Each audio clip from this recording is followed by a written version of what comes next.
NTA.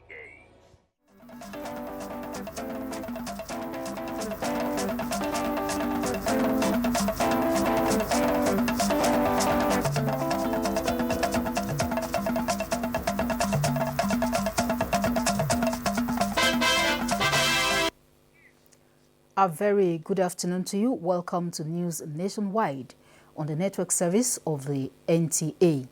I'm Phil Obano. President Muhammadu Buhari has assured intellectual property owners in the country that everything will be done by his administration towards ensuring that they reap maximum benefits from their ideas, invention, and other creative expressions. Speaking at the conversation with creative youths, the president said as drivers of the change agenda, their creativity must be made a truly paying enterprise. State House correspondent Adamu Sambu reports. As a prelude to the conversation, President Muhammadu Buhari and Vice President Yemi Osinbajo, accompanied by their wives, inspected an exhibition of various creative works by the youth, some of which expressing an optimistic reflection of the concept of change.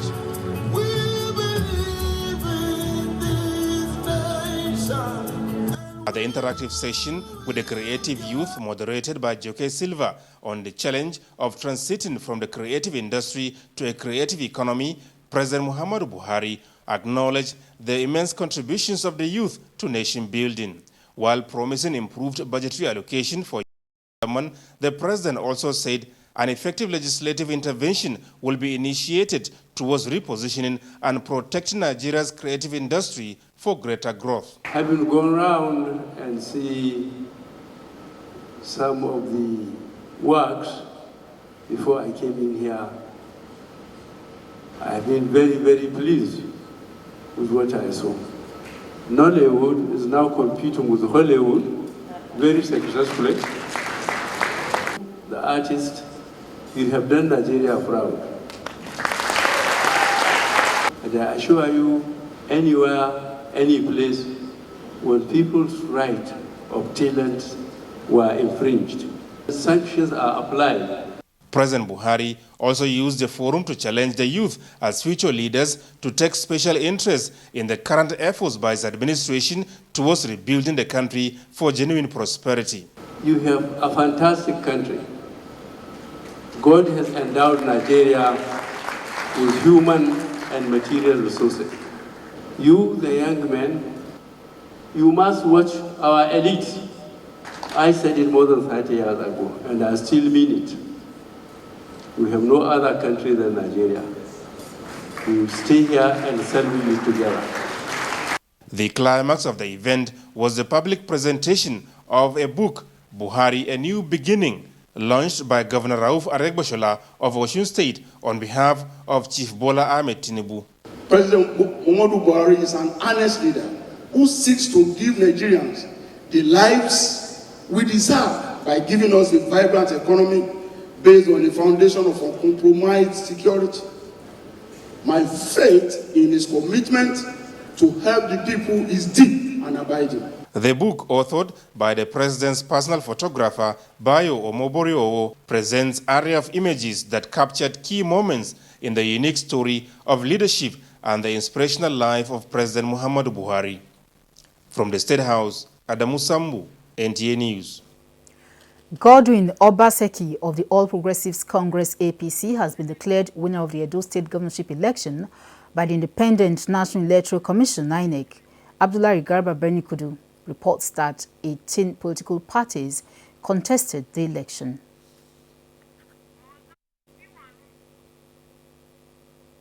Declare the results of the election. In the presence of two INEC national commissioners and party agents, the chief returning officer, Professor Kayode Shoremekun, declared the results. A breakdown shows that out of the more than 1.9 million registered voters, only 622,039 voters were accredited for the election. In the results, the APC candidate won by 319,083 to defeat his close rival of the PDP, Osagi Ize Iyamu, who got 253,173 votes. Godwin Noehase Obaseki of APC having satisfied the requirements of the law, scored the highest number of votes, is hereby declared the winner and is returned elected. Although two agents of the PDP and Young Democratic Party YDP did not sign the results sheets, INEC stressed that their action will not invalidate the election results. Abdullahi Garba Kudu, NTA News. As a follow-up to the elections, President Muhammadu Buhari has congratulated the government and people of Edo State on the successful conclusion of the gubernatorial election and the victory of the All Progressives Congress candidate Godwin Obaseki. Presidential spokesman Femi Adesina says this was in a telephone call to the governor, Adams Oshomole. President Buhari commended the well-articulated campaign program of the APC in the state, the doggedness of the governor-elect and party members in going round the state to reach the people with records of good governance over the years and the promise of continuity. According to the president, the victory is good for democracy, Nigeria, and the people of Edo State. President Buhari also commended Independent National Electoral Commission, security agencies, core members and the electorate for contributing to a peaceful election. And the announcement of Godwin Obaseki as the winner of the Edo State governorship election was greeted with mixed reactions of jubilation and lamentation. Here is Ogochukwuka Ona with details.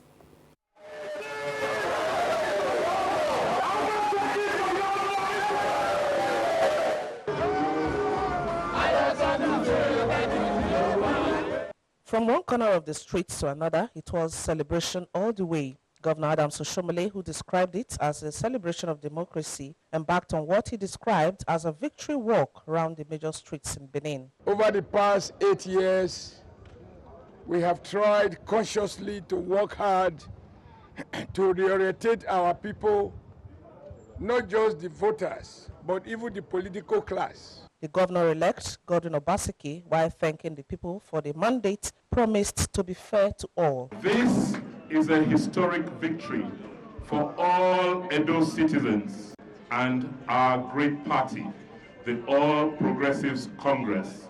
Meanwhile, the People's Democratic Party has rejected the result of the election, saying it is not a reflection of what happened in 2008.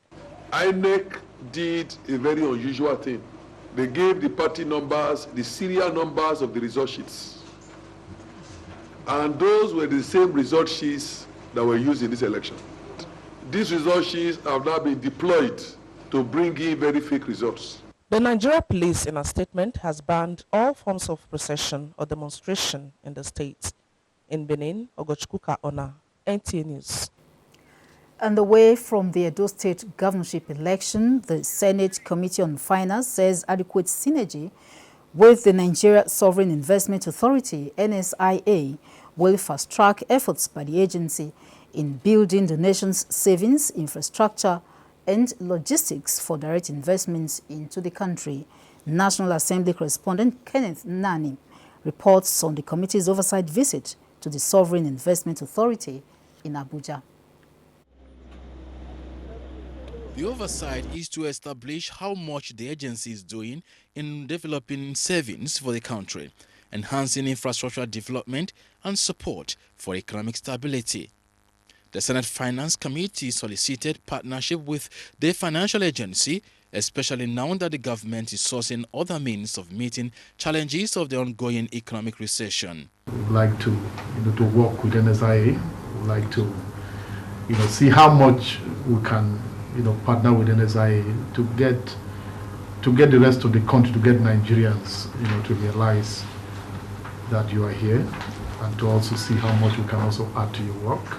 The Managing Director and Chief Executive Officer of the Nigeria Sovereign Investment Authority, Uche Oji, explained efforts by the agency in increasing Nigeria's savings with the Sovereign Wealth Fund and direct investments in the areas of agriculture, commercial real estate, power and healthcare services. Nigeria Sovereign Investment Authority only has $400 million in infrastructure at the beginning, for infrastructure. Of the 250 that's given us, we've also now allocated $100 million to infrastructure. Altogether, what we have for infrastructure is $500 million.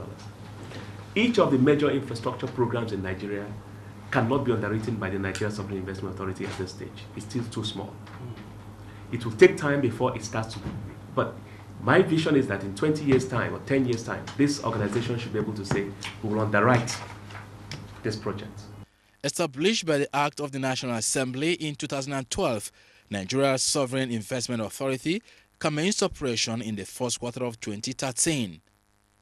Kenneth Nanim, NTA News. The Federal High Court sitting in Abuja has adjourned the case between the former Chairman House Committee on Appropriation, Abdul Mumin Jibrin, and the leadership of the House of Representatives, in the case which came for first mention for Justice John Soho. Lead counsel to Jibrin, Abdul Mohammed, asked for a short adjournment to enable him include recent developments, part of which was his suspension, in the facts before the court. Counsel to the respondent, Kalu Onoha, did not object to the motion. Justice John Soho adjourned the matter to the 21st of October 2016 for hearing of all pending applications in the matter.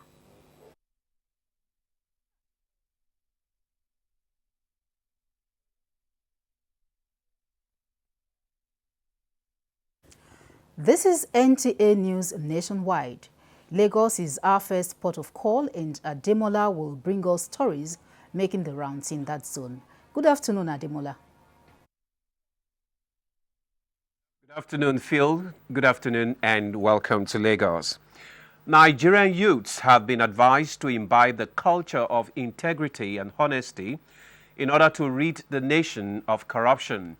Chairman, Economic and Financial Crimes Commission, EFCC, Ibrahim Magu, gave the advice while speaking at an event in Lagos. Ken Egbeluhe reports that the lecture was organized by Salvage Africa, a non-governmental organization. Discussing the role of youth in the fight against economic, financial crimes and corruption, Head of Public Affairs, EFCC, Lagos Zone, Tamiu Amadi, who represented the chairman, said youths have an important role to play in shaping the destiny of the nation.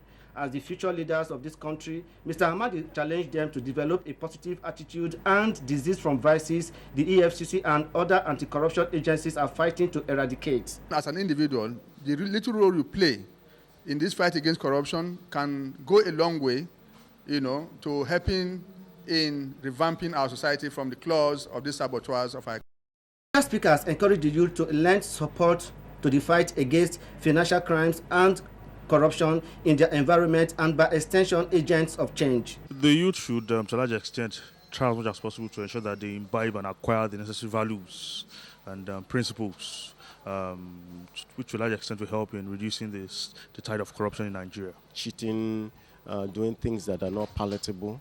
Even when lecturers are saying do certain things that are not understandably good, which are basically corruption, they should fight against it. I believe that we need to have a good foundation as of now, so that by the time we get there, what we have seen or what we have achieved will not get into our heads or will not spoil the good foundation that we've built for ourselves already. Salvage Africa is a non-governmental organization established to seek ways of enhancing development of the nation. In Lagos, Ken Egbeluge, NTA News. The Lagos State Command of the Nigerian Police has reiterated its determination to rid the metropolis of criminals. To this end, the command has intensified surveillance in the air, space and waterways and roads. The Lagos State Commissioner of Police, Fatai Owosheni, said this while parading some suspects in Lagos for committing various offences. Annie Daniels has the details. The Lagos State Commissioner of Police, Fatai Owosheni, disclosed that between September 15, 2016 till date, the command has arrested a total number of 23 suspects for committing crimes ranging from armed robbery to rape, impersonation and child theft, leading to recovery of items including 3 locally made pistols, a Sienna bus, different brands of mobile phones, amongst others. We've been able to prevent some kidnapping cases because we got information on time and we directed the Marine Police to go there, including policemen from RRS and mobile men.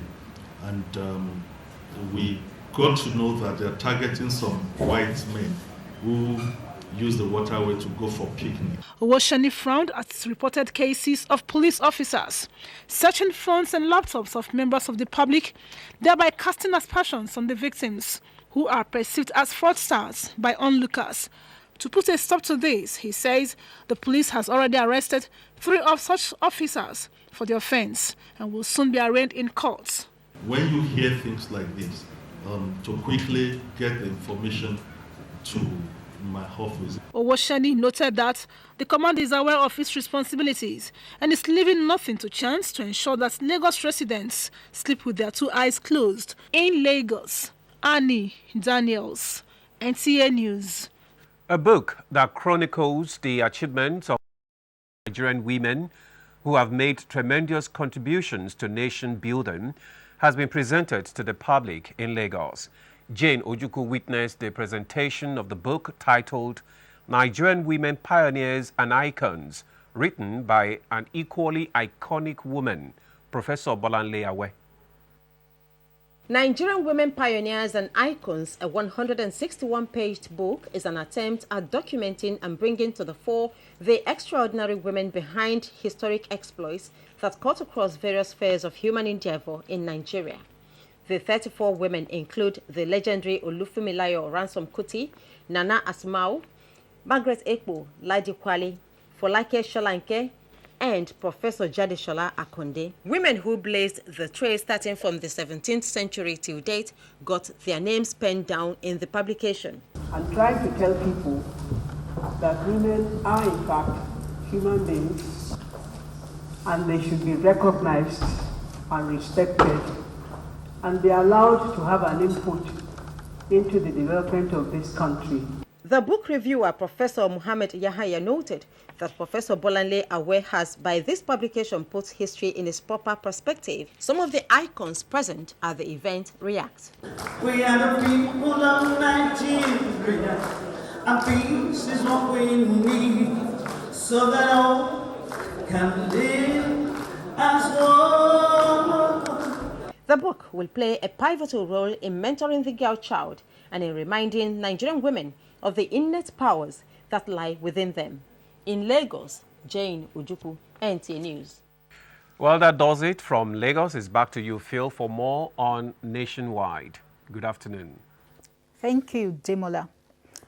Acquisition of intellectual property rights before taking research results to the market for commercialization is an international best practice which, if adhered to in Nigeria, would ensure adequate production of such property and maximize the benefits of the inventor or innovator. Minister of Science, Technology, Dr. Bunaya Onu, explained this position at the sensitization workshop for chief executive officers of parastatals under the ministry. Science correspondent Kirian Umeayo has details. The workshop provided a platform for the chief executives of parastatals under the Ministry of Science and Technology to deliberate on how to leverage on patenting as an instrument of protection of intellectual property. Minister of Science and Technology, Dr. Bunaya Onu, noted that the intellectual property rights is one of the critical conditions for global trade and determinant of investment destinations by foreign investors. We want to see Nigerian inventors to be wealthy. Gates can be the richest man in the world through invention. Then we need people like Bill Gates in Nigeria, and this is the way to go. And that's why I told all our agencies that any research finding that has gotten up to the level of commercialization must go for patents. Director General of NOTAP, Dr. Dan Azumi Ibrahim, described patenting of intellectual property as key to the commercialization process of innovations. We link them up with the sources of finance. And the Bank of Industry also, within its own database, it has the list of potential investors. So they're trying to broker some kind of linkages between the private sector and the inventor. Mr. Andrew Boromwiwu invented Papa Plus quiz game and Papa Plus scratcher.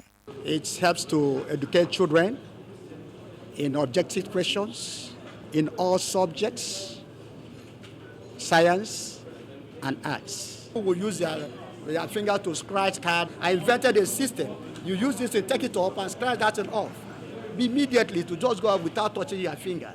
Kirian Umayo, NTA News. Nasarawa State is to benefit from the National Integrated Power Project to boost power supply in the state. Governor Maru Al-Makura inspected its substation in Lafia to speed up its completion. Joshua Ojito completes the story. The project to step down the 330 MB power line that passes from Enugu through Makurdi to Jos and route Lafia was awarded some years ago with level of work at slow pace. Nasarawa State government had already donated 50 hectares of land in Akruba near the state capital for the construction of 2 power substations with compensation earlier paid to landowners. So far, some of the equipment have arrived at the site, including transformers for additional 132 MB power line from Akwanga to Lafia. Governor Umaru Tanko Al-Makura, while on site to supervise the project, said when completed, it will boost economic and social activities, especially small and medium-scale enterprises in the state. I'm using this opportunity to appeal to the presidency, especially the office of the vice president and the NIPP, to see to the plight of the people of Nasarawa so that we can get this connection done as quickly as possible so that the people of Nasarawa State will enjoy the dividends of this very humane and people-oriented administration. Lafia, the Nasarawa State capital, is about the only city yet to be connected with 330 MB power line in the country. In Lafia, Joshua Ojito, NTA News. Organization of Petroleum Exporting Countries, OPEC, returns to its traditional role of managing supply for the first time in 8 years, as non-OPEC members also signify interest in the global oil market. Let's go over now to Viviane Dekbefo for details. The Organization of Petroleum Exporting Countries, OPEC, has agreed to cut production for the first time in 8 years, a total departure from the norm in recent years. At an informal meeting converted to an extraordinary meeting in Algiers Wednesday, the 14-member organization agreed to limit production by 750,000 barrels per day to within a ceiling of 32.5 to 33 million barrels per day. In an exclusive telephone conversation with OPEC Secretary General Mohammed Sanusi Bakindu, OPEC also agreed to give Nigeria, Iran and Libya an opportunity to produce at maximum levels to balance their production quota, given the peculiar challenges facing the countries. A high-level committee of member countries set up at the meeting will work with the OPEC Secretariat on the modalities of the decisions taken. NCA Business News also learned that following this decision, which is credited to the agreement between Saudi Arabia and Iran to bury their differences, there are indications that non-OPEC producers are also willing to cut production. You can watch news live online via the NTA mobile app, which you can download on your Android device at the Google Play Store or at the Apple Store if you use devices with iOS. This is NTA News Nationwide. Time for a break. We'll be back after this timeout. This is to announce the launching of a biography on President Muhammadu Buhari, titled Muhammadu Buhari, The Challenges of Leadership in Nigeria, authored by renowned Professor of International Studies at George Mason University, USA, Professor John N. Pardon. Date is Monday, 3rd October 2016. Venue, International Conference Center, Area 10, Abuja. Time, 9 a.m. prompt. Book reviewers, Asiwaju Bola Tinubu, All Progressive Congress National Leader, Dr. Ogbonnaya Onu, Minister of Science and Technology, Ambassador John Campbell, former U.S. Ambassador to Nigeria, Professor Ibrahim Gambari, Nigeria's former representative to the United Nations. Announcer, Organizing Committee. The NSCDC Public Enlightenment Program The Defender is back on NTA Network every Monday, 6:30 to 7 p.m. Stay tuned.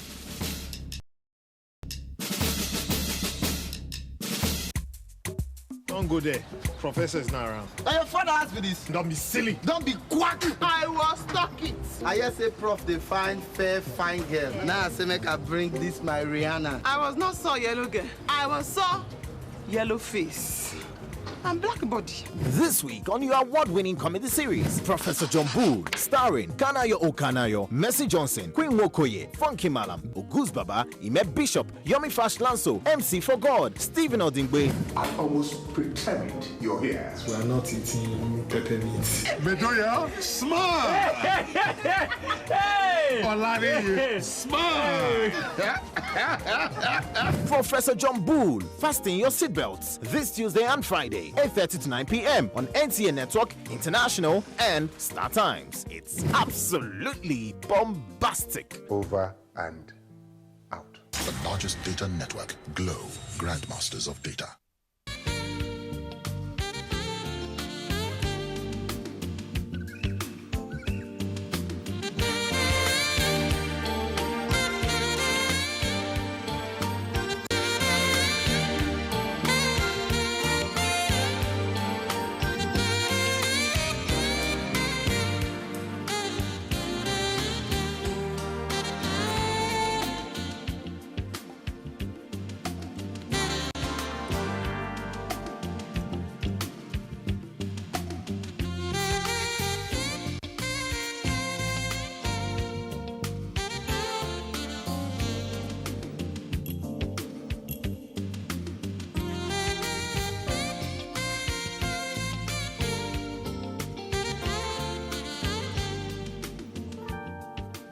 Come to Sharon Ultimate Hotels, Abuja, the ultimate place to be.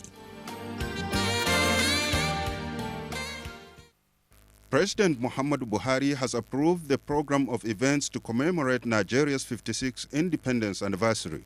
Details as follows. Sunday, 25th September, interdenominational Thanksgiving church service at the National Worship Center, Abuja, time 4 p.m. Attendance is open.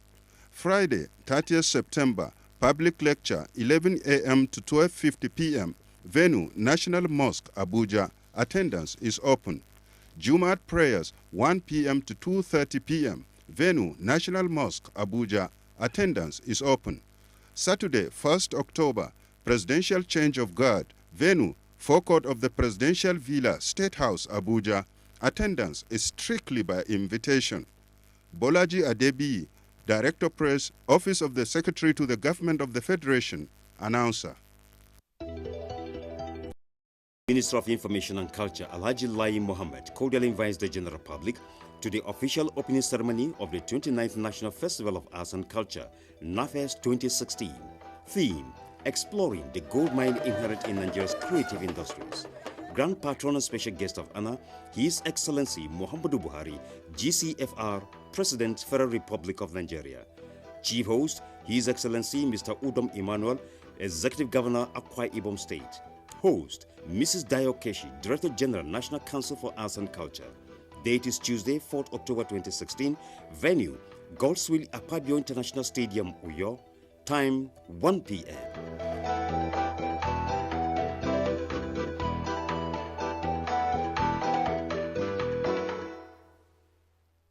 For over 25 years, I have been privileged to anchor various programs on television.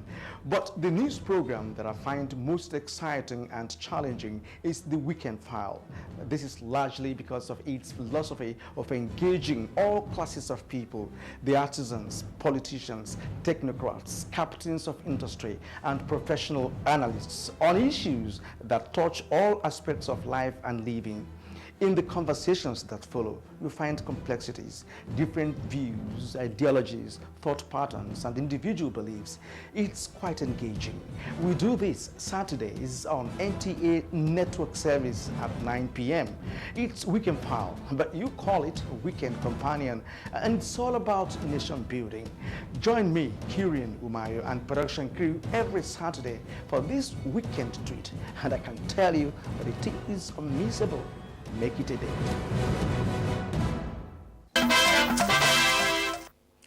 Thanks for staying tuned. Decentralization of power, justice, equity, and good governance were some of the issues in the presentation titled The Politics of Biafra and the Future of Nigeria. Joseph Orok reports that the event was attended by a cross-section of the business and political class, including former Vice President Dr. Alex Ekweme. The importance of history in addressing present realities and the future in terms of conflict resolution among the multi-ethnic groupings in Nigeria. The book The Politics of Biafra and the Future of Nigeria makes a case for a new order in the socioeconomic and political structures of the nation. Former Governor of Central Bank, Professor Chukwuma Soludo, who reviews the 129-page book, described it as a counter-narrative that raises many questions of debates. Ofodile argues forcefully that sustainable development will continue to elude Nigeria unless and until it confronts and addresses what he calls the Biafran dilemma. There is nothing inevitable about how Nigeria ought to be. Absolutely nothing. The question is that when we outsource our responsibilities by blaming government, by blaming the Fulanis, by blaming the Igbos, by blaming the Yorubas, by blaming men, and so on, there's enough blame to go around. The book is talking about what had happened in Nigeria between 1966 and now, how those events have affected the mutual coexistence of various people of Nigeria. A former member of the House of Representatives, Chudi Ofodile, is the author of the book. So this idea of when a problem occurs in a part of Nigeria, and everybody imagines that it is those people's problem, is the wrong way to go if we must build a strong and prosperous nation. Joseph Orok, NTA News. Rivers State government to attract foreign investors. Mina is on standby in Port Harcourt Center to give us details of this and more stories. Good afternoon, Mina. Hello, Phil. It's good to see you. Good afternoon and welcome to Port Harcourt. Rivers State government says it has created the right atmosphere for foreign direct investment in the agricultural sector. Governor Yesawike stated this while receiving the Minister for Africa, United Kingdom, Foreign and Commonwealth Office in Port Harcourt. Vivian Ezadefe completes the story. Governor Wike explained that the state government has started preliminary process for the construction of a specialist tertiary hospital in the state. The governor noted that the ongoing basic infrastructure development across the state is geared towards attracting foreign investors. He pledged to cooperate with the United Kingdom to enhance the development in the state. As a government, our interest would always be making it convenient for investors to come in here. We have made access for them to have land by granting them the certificate of occupancy. Earlier, the Minister for United Kingdom Foreign and Commonwealth Office, Tobias Elwood, said that the United Kingdom will assist to diversify her economy. He said the visit was also aimed at improving bilateral relationship between United Kingdom and Mr. Elwood assured Rivers State government of United Kingdom support in the effort to empower her people through project implementation. In Port Harcourt, Vivian Izadifi, NTA News. The Assistant Inspector General of Police, Zone 6, Abubakar Marafa, has charged officers in their duties to protect lives and property as they work with traditional rulers and religious leaders to ensure lasting peace in the state. AIG Marafa stated this during an interactive forum with stakeholders in Port Harcourt. Deepa Barisido Manweke reports. The Assistant Inspector General of Police, Abubakar Marafa, on his visit to the state said the thought is to interface with officers to discuss their welfare, achievements and challenges of the command and forge a way forward. reminding them of the agenda of the present Inspector General of Police. Roadblock is enforced, roadblock is banned, roadblock is normal. Anywhere you want, you are arrested, you are on your own. Commissioner of Police River State Command Francis Odesanya said the state command has succeeded in reducing the rate of crime in the state since his assumption of office in the state. The rate of violent crime in the state was relatively high, which includes, but not limited to, armed robbery, kidnapping, cultism, and politically motivated killings. I immediately put in place measures to check these incidents. Though Assistant Inspector General also met with the State Council of Traditional Rulers to rub minds with them on issues of security. In Port Harcourt, Dibabarise Damaweke, NTA News. As part of its efforts to ensure safety on the nation's highways, especially with tanker drivers, the Federal Rail Safety Corps has held a sensitization workshop in Port Harcourt aimed at ensuring accident-free rail. Ifoma Omesa has the report. The Assistant Corps Marshal Victor Wonkolo, who represented the Corps Marshal, said the aim of this lecture is to improve the overall efficiency of the desk officers in the tanker farms across the affected states on the need to ensure safety on the highway. He also pledged we continue to ensure adequate training for tankers and drivers as part of measures to road crashes involving tanker drivers and other road users. We want to enhance our men, through this workshop, so that they're able to carry out their duty more effectively. Participants commended the FRSC for the program, which in recent times have drastically reduced the rate of accidents on the road.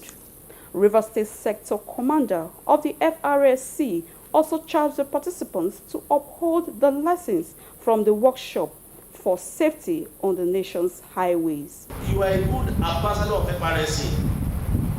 You are supposed to go there and do what is expected. Ifoma Omesa, NTA News. And that's a contribution from Port Harcourt. It's back to you, Phil, for the rest of Nationwide. Thank you, Mina, in Port Harcourt. The Inspector General of Police, Ibrahim Idris, has asked state commands to assist road transport workers on maximum security checks on passengers, luggage and illegal motor parks. He gave the directive while receiving executives of the National Union of Road Transport Workers. Edino Justice has the report. With lack or little of railway services and high cost of air transportation, road transportation is said to be the most patronized in the country. Acknowledging this, IGP Ibrahim Idris said, since criminal activities involve some elements of road movement, there is need to regulate motor parks activities. We are going to direct our DPOs in the various states. We are going to direct our CPs to ensure that we place maximum checks on passengers of their luggages, of their bodies. Any hoodlum or whatever cannot go inside the motor parks, but they can go where you find kidnappers, as I said. It's a very serious impact, not even in our members, to the durability of Nigerians. The IGP also received a delegation of African Student Union Parliament, led by its speaker, Kewol Ebel, who wants the continuation of Pan-Africanism culture, pledging to support their off-campus activity against drug abuse, cultism, and militancy. Edina Justice, NTA News. From the 1st of October 2016, all commercial vehicles in Nigeria are expected to have a speed limiter device installed in the vehicles or face the penalty for non-compliance with the directive. Gufan Charge reports that Deputy Corps Marshal Operations FROSC Ojeme Rujakbo, who was guest on Good Morning Nigeria, said the speed limiter device will help to reduce road crashes on the highway, as well as address certain concerns over the environmental impact of fuel emissions due to heavy vehicle speeding. The rising rates of crashes has led to a lot of deaths, and sometime in June 2012, we called the stakeholders forum to discuss the issues, and we're looking at deaths on a weekly average of about 1,800. The speed limiter work. It is fitted on the vehicle. It really limits the speed of a vehicle. But the advantages, like you heard, is that it tells fuel consumption, maintenance costs, and all of that. And if you speak with the chairman of ABC, he tells you that he saves about 1.8 million on fuel a month. We now join our Sokoto Network Center for update as the Sokoto State Governor lays foundation for the construction of a secondary school. Details with Zainab. Thank you, Phil, and welcome. Sokoto State Government says it is working hard to ensure increase in enrollment, retention, and easy access to quality education for all. Governor Aminu Waziri Tambwal stated this while laying the foundation for the construction of Government Secondary School Bale in Gudu local government area. Usman Muhammad Benji reports that Gudu is the only local government in Sokoto State without a senior secondary school. The establishment of Government Secondary School Bale is one of the giant projects embarked upon by Governor Aminu Waziri-led administration. Governor Aminu Waziri Tambwal said the school will serve all the 36 states of the Federation and even neighboring Niger Republic, adding that it is going to be for both boys and girls. I want to use this opportunity to call on other well-meaning individuals to emulate this good gesture by providing scholarship to students, while the school-based management committees should utilize the grants as per the work plan. Sultan of Sokoto Muhammad Sa'ad Bakr III underscored the importance of education, especially the girl child education. He specifically called on Muslims to pursue education and see it as a key to freedom. Hence, the need to stop street begging among the school-age children. State Commissioner of Basic Education, Dr. Muhammad Jabi Kilgori, restated the commitment of government to move education to greater heights in the state. The ceremony also featured disbursement of scholarship and education grant provided by the Nigeria Partnership for Education Project. In Sokoto, Usman Mohammed Benji, NTA News. Still on education, Governor Abubakar Atiku Bagudu says his administration's focus is on the restoration of the glory of education in Kebbi State and urged for collective commitment from all stakeholders. Usman Abdullahi Shehu reports that the governor stated this at the flagging of the training of 3,000 primary school teachers under the 2014 Universal Basic Education Commission Teachers Professional Development Program in Kebbi State. Governor Abubakar Atiku Bagudu said adequate provision will be made to education with qualified teachers, who is described as an important ingredient to development of education. Governor Atiku Bagudu urged participants to remain focused during the period of the program and use the program to review their commitment to service delivery. Teacher development program like the one we are about to begin is an important ingredient towards the intellectual development of our teachers, as well as the quality of education in general.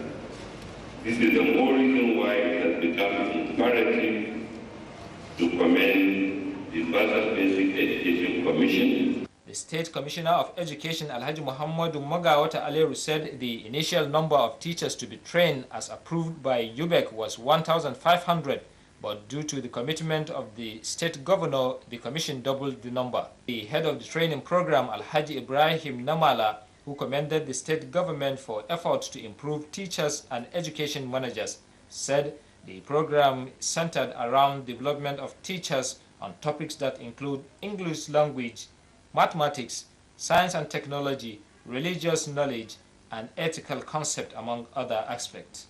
In Birnin Kebbi, Usman Abdullahi Shehu, NTA News. Stakeholders in animal health in Sokoto State have been brainstorming on measures of preventing possible infection and spread of Rift Valley fever, which is now prevalent in Niger to Nigeria. Mohammed Nasir reports that the brainstorming took the stakeholders to Niger-Nigerian border in Ilela local government area of Sokoto State. Share the same border at Ilela town in Sokoto State. As such, there is tendencies for transfer of whatever is obtainable between the two countries into each other. Recently, there was unconfirmed report of outbreak of an animal disease called Rift Valley fever in Tawa, Niger Republic, which claim 21 human lives and over 2,000 animals are infected. A team of veterinary experts from Sokoto State, led by Commissioner of Fisheries Development and Animal Health, visited Ilela border to enlighten border communities on the dangers of the disease. So the first thing is to create a buffer zone, make sure you carry out surveillance activity so that you can be able to detect this virus before it comes into Nigeria. The visit was aimed at alerting officials at the border, particularly quarantine officers, to intensify surveillance on animals coming into the country. We decide we have to come to the area so that we will ask our attached officers here and then the quarantine officers here so that we will know nature, the causes, and then the possible maybe way that they have taken in order to prevent such animals or affected animals to come to Nigeria. Religious and community leaders at the border communities were also enlightened on the dangers of the disease. In Sokoto, Muhammad Nasir, NTA News. And that's it from here. It's back to you, Phil. Good afternoon. Zainab in Sokoto, thanks a lot. Education Minister Adamu has made a case for the reintroduction of history as a subject in schools and the de-articulation of social studies in the current curriculum to enable Nigerian child understand the full sense of humanity. The event was the ministerial session of the 61st National Council on Education. Franca Uzoma Olua reports. Level has consistently generated a lot of controversy in recent times. With the gathering of the highest decision-making body in the education sector, the minister posed these questions to delegates. How can we know who we are when we don't even know who we are not? How can we know what to make of our society when we don't know how our society itself is made up? And having knowledge of the society also requires the full knowledge of God in order to build character. I urge you to consider making the study of Christian religious knowledge compulsory for Christian students and the study of Islamic religious knowledge compulsory for Muslim students. The National Council on Education provides opportunity for participants made up of commissioners for education, heads of education institutions, and international development partners to exchange ideas and information on how to address the challenges in the sector. All of us seated here are beneficiaries of public education. It is therefore a huge challenge for us to critically look at our standards. I've heard that you would do a school feeding program, but then it's domiciled not with you again. Why do I have to travel 100 kilometers to get primary education because I'm blind? Franca Uzoma Olua, NTA News. Catholic Archbishop of Abuja, John Cardinal Onaikon, has urged the federal administration to enact policy decisions and actions carry along Nigerians who are ready to work, irrespective of party affiliation. He was speaking at the dissemination of assessment report on Catholic Relief Services Social Protection Program in Abuja. Ifeanyi Ezumba has the report. Catholic Relief Services has been operating in Nigeria since the year 2000, working hand in hand with government and other civil society, of which Cardinal Onaikon, they are working together with other religious groups to serve the people. With this in mind, he stressed that Nigeria is now at a better for fellowship with one another as the days of winner takes all is over. All political forces join hands and they put aside their political differences in order to face the common objective of getting the nation out of the serious difficulty the country is. Catholic Relief Services representative Rebecca Halembasi said they have been implementing 3 significant U.S. funding programs, including a social protection component that is in tandem with that of the federal government. When we understood that the federal government was interested in implementing a social protection program, we were extremely excited, extremely supportive, and we really felt that we could leverage the learnings from these programs to inform how perhaps better or how to enhance the government program on social protection.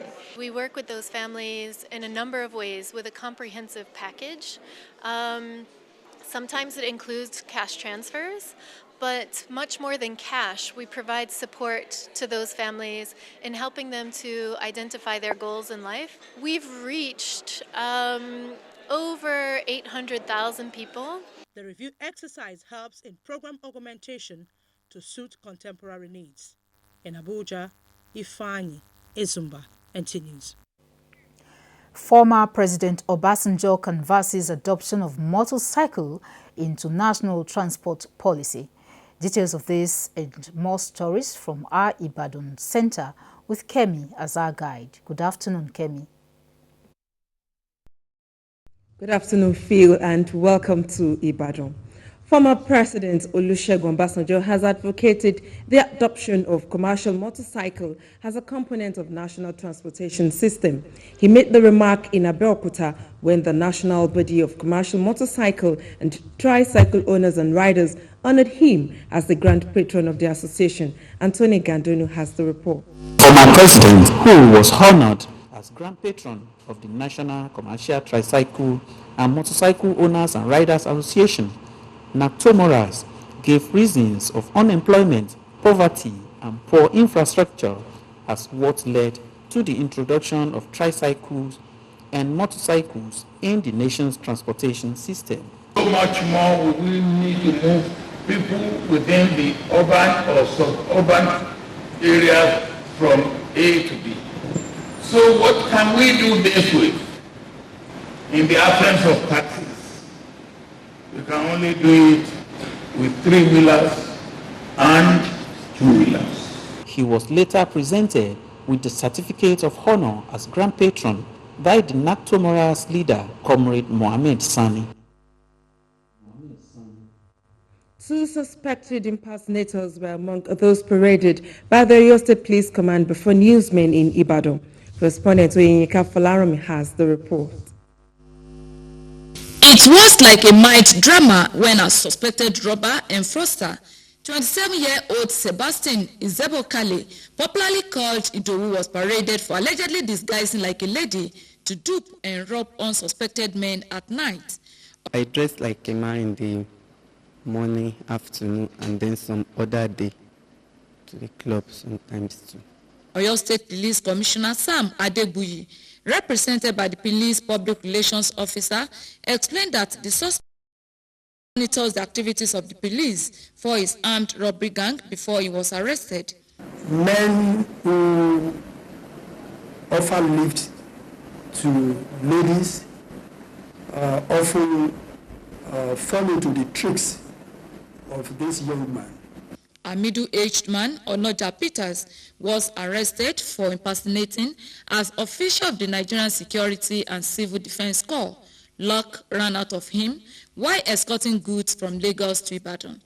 Also in the lineup are 3 members of 2 rival cult groups of Alaba Ojeweliweli and Ekubemi, nabbed after causing a fight that led to the death of 2 people at Bonfoto, Itamaya areas of Ibadan. He assured members of the public that all the suspects will be charged to court in Ibadan. Oyeyinka Folaromi, NTA News. The Osun State Command of the National Drug Law Enforcement Agency has destroyed about 147 hectares of Indian hemp farm in Ishokon local government area of the state. Correspondent Adeni Taiwo says the destruction was carried out on a single hemp plantation during a joint operation by the command and other paramilitary agencies in the state. The decision to destroy this hemp farm must have been an easy one for Osun State Command of NDLEA, judging by its massiveness and the danger it poses to the society.